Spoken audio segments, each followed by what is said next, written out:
આજે આપણે ગુજરાતની ભૂગોળમાંથી પર્વત, તળાવ, વાવ અને સરોવર વિશે પાઠ 1 વિશે ચર્ચા કરવાના છીએ. એ વિડીયોને સ્કીપ કર્યા વિના વિડીયોની અંત સુધી અમારી સાથે જોડાઈ રહેજો. તો આપણે આ લેક્ચરની અંદર પર્વત અને વાવ અને સરોવર વિશે જોવાના છીએ. તો ખોટો સમયનો બગાડ કર્યા વિના વિડીયોની શરૂઆત કરીએ. પ્રશ્ન પહેલો. મિત્રો ચાલો તો ફ્રેન્ડ્સ ચાલુ કરીએ. ગુજરાત જીકેના ટોપ 100 એમસીક્યુ પ્રશ્નોની ટેસ્ટમાં આપણે આમાં વાવની વાત કરવાના છે, પર્વતની વાત કરવાના છે, ડુંગરની વાત કરવાના છે અને તળાવ સરોવરની વાત કરવાના છે. બરાબર, ટોપિક વાઇઝ ટેસ્ટ લેવાના છે આમાં.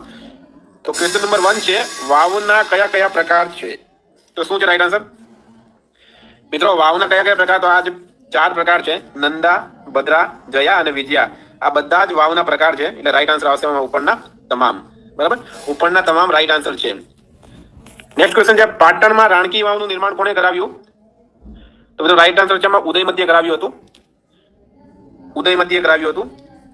પાટણમાં રાણકી વાવનું નિર્માણ કરાવ્યું હતું ઉદયમતીએ, રાણી ઉદયમતી હતી. નેક્સ્ટ ક્વેશ્ચન જોઈએ આપણે. તો 72 કોઠાની વાવ ક્યાં આવેલી છે? તો મિત્રો રાઈટ આન્સર છે આમાં 72 કોઠાની જે વાવ છે આવેલી છે મહેસાણા ખાતે. મહેસાણામાં આવેલી છે. પૂરી ટેસ્ટ આપજો મિત્રો, ખૂબ જ ફાયદો થશે તમને. વિડીયોની સાથે સાથે તમારે ટેસ્ટ આપવાની છે. દરેક પ્રશ્ન પછી તમને 2 થી 3 સેકન્ડનો ટાઈમ આપવામાં આવશે, જેથી કરીને તમે તમારા આન્સર વિશે વિચાર કરી શકો. બરાબર, નેક્સ્ટ ક્વેશ્ચન જોઈએ. તો એક પ્રવેશ દ્વાર વાળી વાવ કયા પ્રકારની છે? તો શું છે રાઈટ આન્સર? મિત્રો આ જે વાવના પ્રકાર છે એના પ્રવેશ દ્વાર પ્રમાણે ડિવાઈડ કરેલા છે. તો એક પ્રવેશ દ્વાર વાળી વાવ જે છે એને કયા પ્રકારની વાવ કહેવાય? તો એ કહેવાય છે નંદા પ્રકારની વાવ. નંદા પ્રકારની વાવ. નેક્સ્ટ છે, પાવાગઢ પાસે ચાંપાનેરમાં આવેલી ગેબન શાહની વાવ કયા પ્રકારની છે? તો વિદ્યાર્થી મિત્રો રાઈટ આન્સર છે આમાં એ છે નંદા પ્રકારની વાવ છે, નંદા પ્રકારની. નેક્સ્ટ ક્વેશ્ચન જોઈએ. તો ધર્મેશ્વરી વાવ ક્યાં આવેલી છે? તો વિદ્યાર્થી મિત્રો ધર્મેશ્વરી વાવ જે છે એ આવેલી છે મોઢેરા ખાતે, મોઢેરા. બરાબર. નેક્સ્ટ ક્વેશ્ચન જોઈએ. તો દેસળ ભગતની વાવ ક્યાં આવેલી છે? તો મિત્રો એ આવેલી છે વઢવાણ ખાતે. દેસળ ભગતની જે વાવ છે એ આવેલી છે વઢવાણ ખાતે. વિદ્યાર્થી મિત્રો આ ચેનલ પર આવી રીતના ગુજરાત સરકારને લગતી દરેક એક્ઝામનો પૂરો સિલેબસ આપણે આવી રીતના એમસીક્યુ ટેસ્ટ દ્વારા પૂરો કરવાના છે. બરાબર, તો જે વિદ્યાર્થીઓ નવા છે ચેનલને સબસ્ક્રાઇબ કરી લેજો. નેક્સ્ટ ક્વેશ્ચન જોઈએ આપણે. તો દુધિયા વાવ ક્યાં આવેલી છે? તો વિદ્યાર્થી મિત્રો રાઈટ આન્સર છે આમાં ભદ્રેશ્વર. ભદ્રેશ્વર ખાતે આવેલી છે દુધિયા વાવ. બરાબર, દુધિયા વાવ. દુધિયા તળાવ અને દુધિયા વાવમાં કન્ફ્યુઝ નહીં થતા. દુધિયા વાવ જે છે ભદ્રેશ્વર ખાતે આવેલી છે. નેક્સ્ટ જોઈએ તો કપડવંજમાં કઈ વાવ આવેલી છે? તો શું છે રાઈટ આન્સર? તો રાઈટ આન્સર છે આમાં કાંટાની વાવ, સિંગર વાવ અને કુંકા વાવ. આ તમામ જે વાવ છે એ કપડવંજમાં આવેલી છે. યાદ રાખજો, કપડવંજમાં.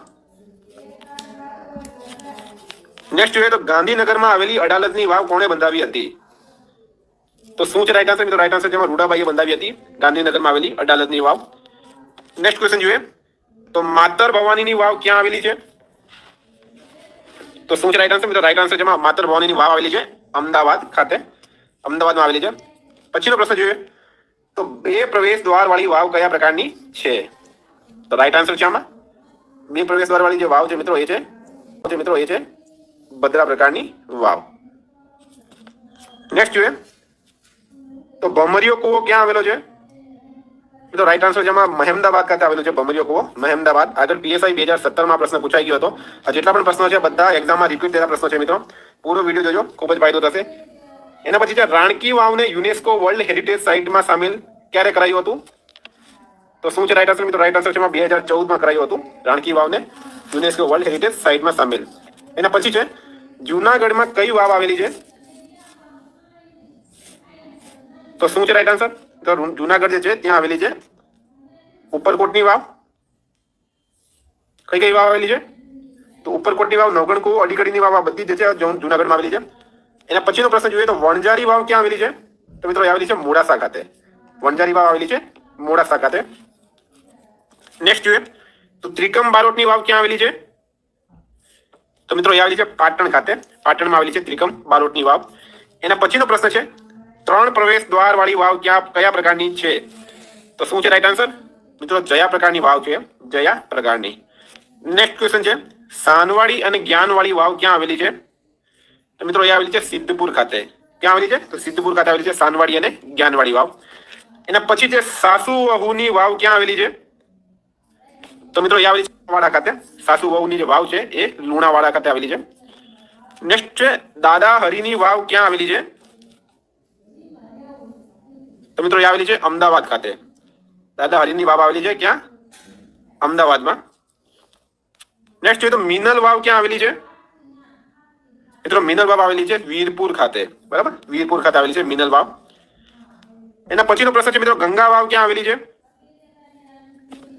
ગંગા વાવ આવેલી છે વઢવાણ ખાતે. યાદ રાખજો, એક્ઝામની દ્રષ્ટિએ ખૂબ જ ઇમ્પોર્ટન્ટ છે આ પણ. નેક્સ્ટ ક્વેશ્ચન છે નવલખાની વાવ ક્યાં આવેલી છે? તો મિત્રો રાઈટ આન્સર છે આમાં નવલખાની વાવ આવેલી છે વડોદરા ખાતે. બરાબર, ઇમ્પોર્ટન્ટ રહેશે એક્ઝામની દ્રષ્ટિએ. વિદ્યાર્થી મિત્રો બધા જ પ્રશ્નો અગાઉની એક્ઝામમાં રિપીટ થયેલા છે એટલે મોસ્ટ ઇમ્પોર્ટન્ટ રહેશે આ. નેક્સ્ટ ક્વેશ્ચન છે શરણેશ્વરી વાવ ક્યાં આવેલી છે? તો મિત્રો એ આવેલી છે હળવદ ખાતે. શરણેશ્વરી વાવ આવેલી છે હળવદ ખાતે. નેક્સ્ટ ક્વેશ્ચન છે ભાણા વાવ ક્યાં આવેલી છે? તો મિત્રો એ આવેલી છે વંથલી ખાતે. ભાણા વાવ જે છે આવેલી છે વંથલી. બરાબર. નેક્સ્ટ ક્વેશ્ચન જોઈએ તો પાંડવકુંડ વાવ અને સેલોર વાવ ક્યાં આવેલી છે? તો મિત્રો એ આવેલી છે ભદ્રેશ્વર ખાતે. પાંડવકુંડ વાવ અને સેલોર વાવ ભદ્રેશ્વર ખાતે. એના પછીનો પ્રશ્ન છે મિત્રો 4 પ્રવેશ દ્વાર વાળી વાવ કયા પ્રકારની વાવ છે? તો એ છે વિજયા પ્રકારની વાવ. બરાબર, વિજયા પ્રકારની વાવ. નેક્સ્ટ છે કાજી વાવ ક્યાં આવેલી છે? તો મિત્રો એ આવેલી છે હિંમતનગરમાં. કાજી વાવ આવેલી છે હિંમતનગરમાં.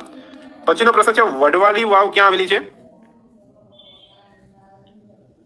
તો મિત્રો વડવાલી વાવ જે છે એ આવેલી છે ખંભાત ખાતે. બરાબર, ખંભાત ખાતે આવેલી છે. નેક્સ્ટ ક્વેશ્ચન છે બ્રહ્મકુંડ વાવ ક્યાં આવેલી છે? તો મિત્રો એ આવેલી છે પ્રભાસ પાટણ. બરાબર, જિલ્લો ગીર સોમનાથ. વિદ્યાર્થી મિત્રો આવી રીતના એક્ઝામના ટાઈમમાં ડેલી 3 MCQ પ્રશ્નની ટેસ્ટ આપણે લાઈવ લેવાના છે. બરાબર, તો જે વિદ્યાર્થીઓ નવા છે તેઓ ચેનલને સબસ્ક્રાઇબ કરી લેજો અને જો જૂના છે તે મિત્રો તમારા ઓછામાં ઓછા 10 મિત્રો સાથે શેર કરજો, કારણ કે આપણે જે મહેનત કરીએ એનો ફાયદો બધાને થવો જોઈએ. તો બ્રહ્મકુંડ વાવ આવેલી છે પ્રભાસ પાટણ ખાતે. નેક્સ્ટ ક્વેશ્ચન જોઈએ તો લાખુ વાવ ક્યાં આવેલી છે? તો મિત્રો એ આવેલી છે વઢવાણ ખાતે. બરાબર, લાખુ વાવ છે વઢવાણ ખાતે. દરેક એક્ઝામની અંદર વાવમાંથી 1 થી 2 પ્રશ્ન પૂછવામાં આવે છે, તો પૂરો વિડીયો જોજો. આભાર. નેક્સ્ટ છે તો આશાપુરાની વાવ ક્યાં આવેલી છે? તો મિત્રો આશાપુરાની વાવ આવેલી છે અમદાવાદ ખાતે. અમદાવાદમાં છે આશાપુરાની વાવ. ભારતની સૌથી જૂની વાવ કઈ છે? તો મિત્રો એ છે અડીકડીની વાવ. ભારતની સૌથી જૂની વાવ છે અડીકડીની વાવ. મિત્રો આ જે વિડીયો છે આની અંદર આપણે ગુજરાતની વાવ, ગુજરાતના તળાવ સરોવર અને ગુજરાતના પર્વત ડુંગરની વાત કરવાના છે. બરાબર, જેટલા પણ ટોપ મોસ્ટ MCQ પ્રશ્નો નીકળે આપણે આ વિડીયોમાં લઈને આવ્યા છે. નેક્સ્ટ ક્વેશ્ચન જોઈએ તો અમૃત વર્ષની વાવ ક્યાં આવેલી છે?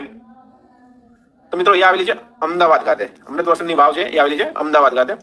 પછીનો પ્રશ્ન છે ગુજરાતનો સૌથી ઊંચો પર્વત કયો છે? તો શું છે રાઈટ આન્સર? મિત્રો રાઈટ આન્સર છે આમાં ગિરનાર જે છે એ ગિરનાર ગુજરાતનો સૌથી ઊંચો પર્વત છે. નેક્સ્ટ છે જેસોરની ટેકરીઓ કયા જિલ્લામાં આવેલી છે? બનાસકાંઠા જિલ્લામાં. એના પછીનો પ્રશ્ન છે ઈડરના ડુંગરની ઊંચાઈ કેટલી છે? તો મિત્રો એ છે 243 મીટર ઈડરના ડુંગરની ઊંચાઈ. પછીનો પ્રશ્ન છે પ્રખ્યાત મહાકાળી માતાનું મંદિર કયા ડુંગર પર આવેલું છે? તો મિત્રો ઇમ્પોર્ટન્ટ રહેશે એક્ઝામની દ્રષ્ટિએ. રાઈટ આન્સર છે પાવાગઢ ખાતે આવેલું છે મહાકાળી માતાનું મંદિર. નેક્સ્ટ ક્વેશ્ચન છે પ્રખ્યાત ચામુંડા માતાનું મંદિર કયા ડુંગર પર આવેલું છે? તો વિદ્યાર્થી મિત્રો એનું રાઈટ આન્સર છે ચોટીલા ખાતે આવેલું છે.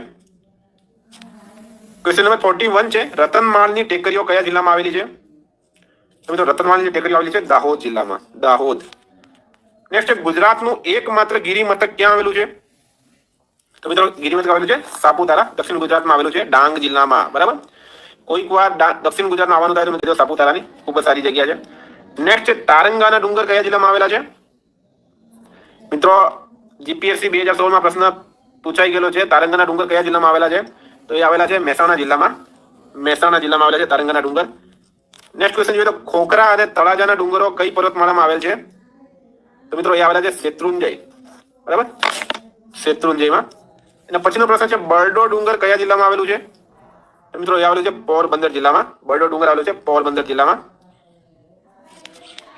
નેક્સ્ટ છે ગીરની ટેકરીઓની સૌથી ઊંચી ટેકરી કઈ છે? તો મિત્રો એ છે સરકલા. ગીરની ટેકરીઓની સૌથી ઊંચી ટેકરી છે સરકલા. નેક્સ્ટ છે કચ્છ જિલ્લાનો સૌથી ઊંચો ડુંગર કયો છે? તો મિત્રો એ છે કાળો ડુંગર. કાળો ડુંગર છે કચ્છનો સૌથી ઊંચો. પછીનો પ્રશ્ન છે રાજપીપળાની ટેકરીઓ કયા જિલ્લામાં આવેલી છે? તો મિત્રો એ આવેલી છે નર્મદા જિલ્લામાં. નર્મદામાં. નેક્સ્ટ ક્વેશ્ચન છે વિલ્સન અને પારનેરાની ટેકરીઓ કયા જિલ્લામાં આવેલી છે? તો વિદ્યાર્થી મિત્રો રાઈટ આન્સર છે આમાં વલસાડ જિલ્લામાં આવેલી છે વિલ્સન અને પારનેરાની ટેકરીઓ. નેક્સ્ટ છે ઓસમ ડુંગર કયા જિલ્લામાં આવેલું છે? તો મિત્રો રાઈટ આન્સર છે આમાં રાજકોટ જિલ્લામાં આવેલું છે ઓસમ ડુંગર. ઓસમ ડુંગર છે રાજકોટ જિલ્લામાં આવેલું છે.